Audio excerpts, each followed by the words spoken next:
मम्मा पापा, एक good news है, मुझे 5 लाख का इंसेंटिव मिला है। अब ये डिसाइड करना है इसे इन्वेस्ट कहाँ करें, क्योंकि आई डोंट नो, अभी सारे मार्केट्स काफ़ी सेचुरेटेड लग रहे हैं, तो थोड़ा सा मुझे कन्फ्यूजन हो रहा है कि कहाँ इन्वेस्ट करना चाहिए। देख बेटा, मेरे हिसाब से तो ना गोल्ड लेके रख ले, क्योंकि गोल्ड से ज़्यादा अच्छा ऑप्शन कुछ नहीं है। मुझे याद है 20-25 साल पहले, कौन से सन 1999 की बात है, 4,500 का 10 ग्राम गोल्ड मिल रहा था, 4,234 के रेट पे 10 ग्राम गोल्ड। अब आज कितने का हो गया 10 ग्राम? तू देख, 58,000 60,000 के अराउंड हो गया, तो मतलब 14 गुना तो बढ़ ही गया। इससे अच्छा ऑप्शन और क्या होगा? देखो भाई, मेरा तो हमेशा एक ही कहना है, स्टॉक मार्केट बेस्ट है। अब एग्जाम्पल तो बहुत है, एक एग्जाम्पल बताता हूँ जो मेरा फेवरेट है, MRF टायर।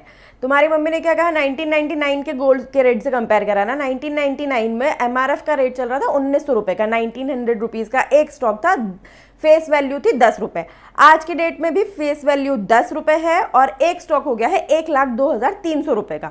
तो कितने गुना हो गया? 52 गुना। तो स्टॉक मार्केट का कोई तोड़ नहीं, और ये तो सिर्फ एक एग्जांपल है, ऐसे बहुत सारे एग्जांपल है, और MRF में भी इसके अलावा डिविडेंड की इनकम अलग हुई होगी। तो stock market is best. Hey everyone, welcome back to Investopedia India, World of Wealth Creation with Shefali Garg. तो क्या इस पॉइंट ऑफ टाइम पे आप लोग भी यही सोच रहे हो कि बहुत ज़्यादा सैचुरेशन आ गया है, सारे मार्केट्स बहुत ज़्यादा ओवरहाइप्ड है, और इस टाइम पे आपको कहाँ इन्वेस्ट करना चाहिए, इस डिलेमा में आप हो? अगर ऐसा है तो ये वीडियो स्टार्टिंग से एंड तक बिल्कुल देख लीजिएगा, और इससे आप अपनी एसेट कैटेगरी चूज़ करने में आपको बहुत हेल्प होगी। तो स्टार्ट करते हैं। उसके पहले एक छोटी सी रिक्वेस्ट, अगर आपको वीडियोस अच्छे लगते हैं तो नीचे बेल बटन और सब्सक्राइब प्रेस करके चैनल सब्सक्राइब कर लीजिए, और अगर आप पहली बार भी देख रहे हो तो प्लीज़ सब्सक्राइब कर लीजिए। वीडियो अगर अच्छी लगे तो इसे लाइक कीजिएगा, शेयर कीजिएगा, और नीचे मुझे कमेंट करके बताइए कि आपकी at this point of time favourite investment strategy क्या है, फेवरेट एसेट क्लास क्या है। अगर आप चाहते हैं कि आपको किसी तरह से हमारी हेल्प चाहिए या हमें कांटेक्ट करना है, तो आप हमें कॉल या व्हाट्सएप कर सकते हैं 9821611667 पे, या फिर मेल कर सकते हैं investopedia.india0@gmail.com पे। Now let's start with the video. तो अभी रिसेंट में फंड्स इंडिया ने वेल्थ कन्वर्सेशन रिपोर्ट पब्लिश की थी, जहां पर उन्होंने ये कहा कि पिछले 20 सालों में जो सबसे सक्सेसफुल या सबसे अच्छी एसेट कैटेगरी रही है इंडिया में इन्वेस्ट करने के लिए, दैट इज इक्विटी, क्योंकि इक्विटी ने दिए हैं 17% तक के रिटर्न। अगर उसे कंपेयर किया जाए गोल्ड से, रियल एस्टेट से, या इवन किसी ने अगर इंडिया से यूएस के इक्विटी या स्टॉक्स में भी इन्वेस्ट किया है, और अगर डेट में किया है, इन चारों एसेट क्लासेस के साथ में कंपैरिजन जब किया इक्विटी का, तो बेस्ट रिटर्न्स आए हैं इक्विटी के, which is 17%। Facts and figures जल्दी से हम देख लेते हैं विद सम ग्राफ्स, जो आपको अंडरस्टैंडिंग में ईजी होगा, एंड एट द एंड हम ड्रॉ करेंगे अपनी strategy which would be best for wealth creation. So now let's start. अगर आज से 20 साल पहले आपने 1 लाख रुपए इक्विटी में इन्वेस्ट किए होते, तो अभी वो हो चुके होते 24 लाख। और जब हम इस तरह के कंपैरिजंस देखते हैं और हम इक्विटी वर्ड यूज करते हैं, तो हम बेंचमार्क इंडाइसेस के रिटर्न्स को कंपेयर करते हैं। अगर इंडिविजुअल स्टॉक को हम देखें तो इससे कहीं गुना ज्यादा या फिर इससे कहीं गुना कम रिटर्न्स हो सकते हैं। तो इसीलिए जब आप इक्विटी में इन्वेस्ट करते हो, सबसे इंपॉर्टेंट चीज हो जाती है स्टॉक सिलेक्शन, क्योंकि कई ऐसे भी स्टॉक्स होंगे जो 20 साल में डिलिस्ट हो गए, यानी लोगों की रिटर्न जीरो हो गई, ऐसा भी हुआ होगा। Yes, this is a fact. और ऐसे भी कई होंगे जिनको 24% या 100% या उससे कहीं गुना ज्यादा रिटर्न्स मिले होंगे। सो 1 लाख अगर आपने इक्विटी में किए हैं तो आपके हो गए होंगे 20 ईयर्स में 24 लाख।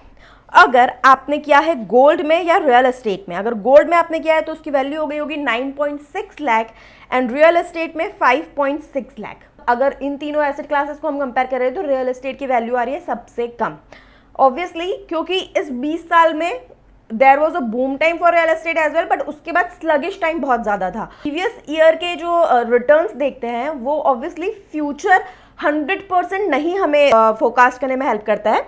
बेसिकली सी, जो पहले सर्कमस्टांसेस थे, कंडीशंस थी, कौन सा मार्केट कितना डेवलप था, उसके हिसाब से जो उस टाइम पे कंडीशंस थी और जो फ्यूचर था, उस हिसाब से एसेट क्लासेस ने रिटर्न्स दिए। तो जब आज के टाइम पे हम कंपेयर कर रहे हैं, हम पुराने के रिटर्न्स भी देखेंगे, और अभी इकोनॉमी कहाँ मूव कर रही है, किस चीज़ की डिमांड बढ़ रही है, कौन सा सेक्टर ग्रो कर सकता है, वो भी चीज़ हम ध्यान में रखेंगे, राइट। अगर हमने कंपैरिजन देखा तो इक्विटी के दी बेस्ट रिटर्न्स थे।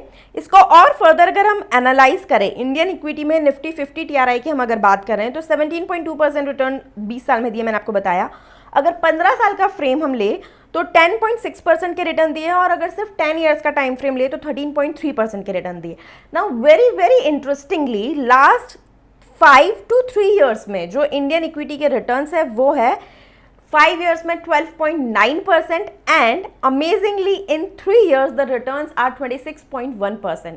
So as I said कि asset class plus the timing is very very important. तो इक्विटी ने पिछले 3 साल में बहुत अच्छे रिटर्न्स दिए हैं.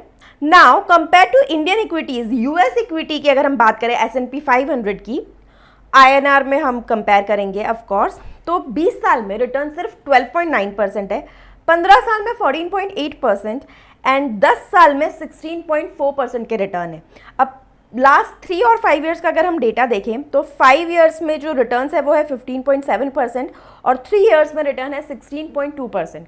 तो क्या रीज़न है कि यूएस इक्विटी की कंपैरेटिवली इंडियन इक्विटी ने इतने ज़्यादा अच्छे रिटर्न्स दिए? क्योंकि यूएस इक्विटी मार्केट या US economy is at a mode of saturation because that is a developed economy. Indian economy is a developing economy, जो मैं आपको हमेशा बोलती हूँ. तो इसमें अभी डोमेस्टिक कंजम्पशन स्टोरी बहुत स्ट्रॉन्ग है और इसमें बहुत सारे जो नेगेटिव फैक्टर्स है वो इंडियन इकोनॉमी को अफेक्ट नहीं कर रहे, but it is towards a path of progress and growth. तो इंडियन इकोनॉमी में, इंडियन स्टॉक मार्केट में दिस इज द रीजन कि अभी बहुत अच्छी ग्रोथ हुई है और अभी आने वाले टाइम में भी बहुत अच्छी ग्रोथ फोरकास्ट की जा रही है. आप अगर इन्वेस्टर्स पॉइंट ऑफ व्यू से भी देखोगे कि INR जो है उसका एक्सचेंज रेट कम होने की वजह से जो बाहर के मार्केट्स है वहाँ के लोगों को हमारे यहाँ पैसा इन्वेस्ट करना अच्छा लगता है, हमारे FI होते हैं, राइट.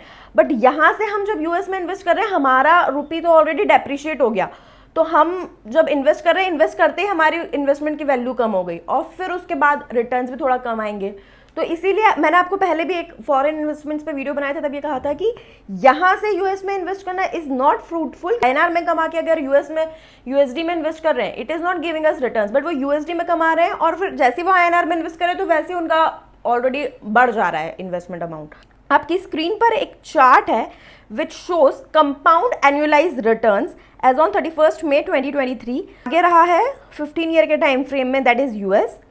10 ईयर के टाइम फ्रेम में भी US आगे था. तो सिर्फ जो 20 ईयर वाला टाइम फ्रेम है, मतलब ये रिसेंट 3-5 साल, इसमें इंडियन इक्विटी सबसे आगे चल रहा है क्योंकि ये अब गोल्डन स्टोरी स्टार्ट हुई है इंडियन इकोनॉमी की. नाउ गोल्ड के रिटर्न्स की अगर हम बात करें तो पिछले 20 साल में गोल्ड ने दिए हैं 12% के रिटर्न, वेयरएज 15 साल का टाइम फ्रेम अगर हम ले तो गोल्ड ने दिए है 10.3%, 10 ईयर में 7.5%, 5 ईयर में 13.1%, 3 ईयर में 7.6% और पिछले 1 साल में 14.2% तक के रिटर्न. सिमिलरली अगर हम रियल एस्टेट को देखें, रियल एस्टेट ने 20 ईयर्स में दिए हैं 9% के रिटर्न, 15 ईयर्स में 6.5%, 10 ईयर्स में सिर्फ 4.8%, 5 ईयर्स में 5.2%, 3 ईयर्स में 4.8% और पिछले 1 ईयर में 6%. सो एज आई सेड कि अभी रिसेंट ईयर्स रियल एस्टेट के लिए थोड़ा टफ थे, थोड़ा स्लगिश था मार्केट. सो उस हिसाब से जो रिटर्न्स ओवरऑल हम देख रहे हैं तो वो एवरेज आउट हो गए हैं. डेट के रिटर्न्स अगर हम देखें तो वो काफ़ी कांस्टेंट है क्योंकि इट्स डेट. तो 20 ईयर्स में 7.2, 15 में 7.5, 10 ईयर्स में 7.4%, 5 ईयर्स में 6.8%, 3 ईयर्स में 5.5% एंड 1 ईयर में 6.5%. रिसेंटली आपको बताइए कि interest rate, PPF, Sukanya Samriddhi, सब में इंटरेस्ट रेट कम किया था. तो अभी 1 से 5 साल का जो टाइम फ्रेम है उसमें रिटर्न्स कम है एज कम्पेयर टू 10 से 20 ईयर्स का time frame. So this shows how are asset classes has performed over last 20 years. अब अगर हम आने वाले 20 ईयर्स की बात कर रहे हैं तो मेरे हिसाब से आपको 5 चीज़ों का ध्यान रखना चाहिए and definitely you will and up creating wealth. सबसे पहली चीज़ जो मुझे लगती है कि आपको डाइवर्सिफिकेशन करना बहुत इंपॉर्टेंट है. सारी एसेट क्लासेस का TS लेना बहुत इंपॉर्टेंट है. सेकेंड, अगर आप इक्विटी चूज कर रहे हो तो इक्विटी में आपका स्टॉक सिलेक्शन बहुत बहुत ज़्यादा इंपॉर्टेंट है और वो आपको बहुत अच्छे से रिसर्च करके फिर डिसाइड करना चाहिए. थर्ड इंपॉर्टेंट थिंग इज, जितना इंपॉर्टेंट स्टॉक है उतना ही इंपॉर्टेंट उसमें आप किस टाइम पे एंट्री कर रहे हो और किस टाइम पे एग्जिट करने का सोच रहे हो, किस पर्पज से उसमें इन्वेस्ट कर रहे हो, वो है. जो फोर्थ इंपॉर्टेंट चीज़ है स्टॉक मार्केट में जो आप इन्वेस्ट कर रहे हो कि आपको हमेशा कभी भी ग्रीड का शिकार नहीं होना है, फोमो का शिकार नहीं होना है. हमेशा BAH रूल फॉलो करना है, बाय एवरेज एक्यूमुलेट होल्ड. तो आपको स्टॉक मार्केट में कभी लॉसेस नहीं होंगे. And fifth, last but not the least, सबसे इंपॉर्टेंट पॉइंट कहीं पे भी कुछ भी इन्वेस्ट करने के पहले, कोई भी एसेट क्लास में इन्वेस्ट करने के पहले, डाइवर्सिफिकेशन डिसाइड करने के पहले, सबसे पहले मोस्ट इंपॉर्टेंट है आपका अपना खुद का फाइनेंशियल एनालिसिस करना कि आप कहाँ स्टैंड आउट कर रहे हो, आपकी क्या फाइनेंशियल पोजीशन है, आप कितना पैसा इन्वेस्ट कर सकते हो, क्या आपका डेट है, क्या रिस्क प्रोफाइलिंग है, और उसमें से फिर आपको डिसाइड करना है कि आप कहाँ हो, आपके क्या टारगेट्स होने वाले हैं, क्या गोल्स हैं शॉर्ट टर्म लॉन्ग टर्म, और फिर जो पैसा आपका इन्वेस्ट करने के लिए अवेलेबल है आपको इमीडिएटली भी and over a period of time भी, उसको फिर आपको डाइवर्सिफाई करना है। So this is very important. अगर आई एम श्योर आप ये सारी चीज़ें फॉलो करके अगर इन्वेस्ट करते हैं तो definitely you will and up creating wealth. I hope ये वीडियो आपको हेल्प करे। अगर ऐसा है तो प्लीज़ इसे लाइक कीजिएगा, शेयर कीजिएगा और मुझे नीचे कमेंट करके ज़रूर बताइएगा कि आपका फेवरेट एसेट क्लास क्या है एंड फेवरेट इन्वेस्टमेंट स्ट्रेटेजी क्या है। Thank you so much.